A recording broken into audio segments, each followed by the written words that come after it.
uko mujyanye ikiganiro kugusaba ibi uko muvuganye gusaba bitari uko mwagusaba ibi nyine. Oh my god, bro. Oh hell no, man. What the fuck, man? Hello Ragivas, nizere ko mumeze neza aho muri hose. Ni Clarisse Girisha nk'ibisanzwe. Uyu munsi tugiye kureba ubwoko butanu bw'abakobwa badagomba gukundana nawe. Number 1, umukobwa udakunda gukora urukunda nawe ngo bigende gute. Yukunda n'ubwo udakunda gukora naho umukobwa wandi uri aho ngaho aracyishakisha aracyashaka akazi we ntabwo yagiye umugisha wo kubona akazi. Birumvikana wenda ashobora gukora aka business ntabwo yabona capital. Ibyo nibyo birumvikana ariko umukobwa uramureba ukavuga ati byose umuntu umuha akazi cyangwa umuha capital yakora. Ariko hari abakobwa bakunda kureba kuvuga kwa mbere kujya ku cyumweru. Umukobwa muri number 2 ngo ukunda guspendinga kushwa yaninga nawe.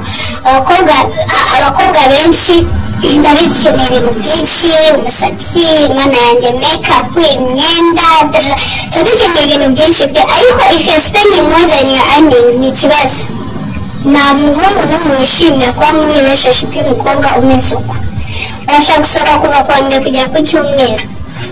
Kuva kwa mbere kujya ku cyumweru ni kuspendinga kandi urabizi ko amafaranga winjiza neza, amafaranga winjiza ntabwo bihuye nayo nyine nayo uri guspendinga.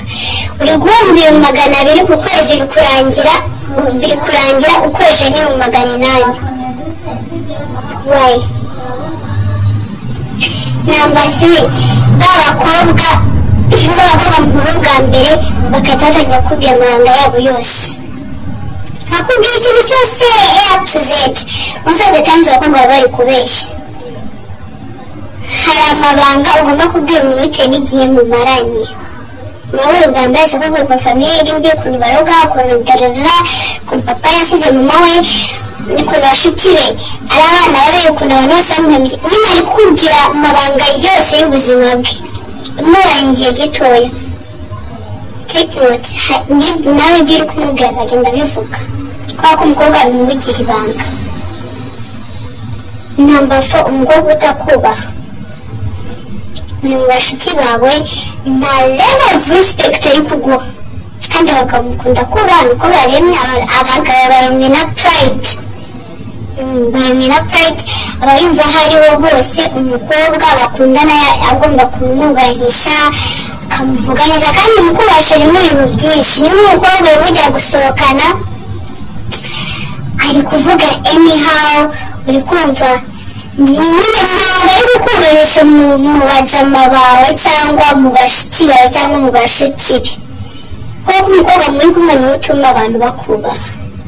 Cyane cyane yo kudating uzarebe niyo uri kumwe n'umukobwa nyine usa neza ufite pride kandi abagabo bakunda kubahwa cyane. So umukobwa utari kukubahisha first of all umukobwa utibana ntabwo nyine nawe ntabwo yakubahisha. Number 5, umukobwa uhora ukubwira ibibazo byiwe aho buri kanya ayirigi. Ariko hari ukuntu umuntu afite ibibazo bye hari abanyabibazo birumvikana.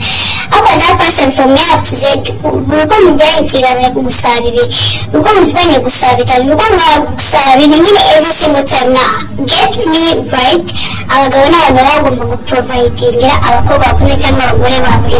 Ariko umukobwa from A to Z wowe kirare gusaba ntuzare gusaba agapira nyine ewe agiye gusohoka ni wese w'amafaranga. Like mureke pe umukobwa mureke wandi bazakuzane nawe.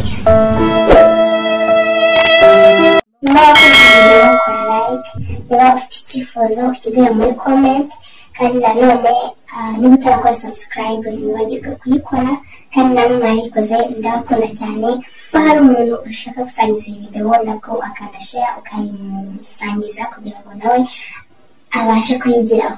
So guys ndabakunda cyane, reka dusubirane muri video itaha. Bye.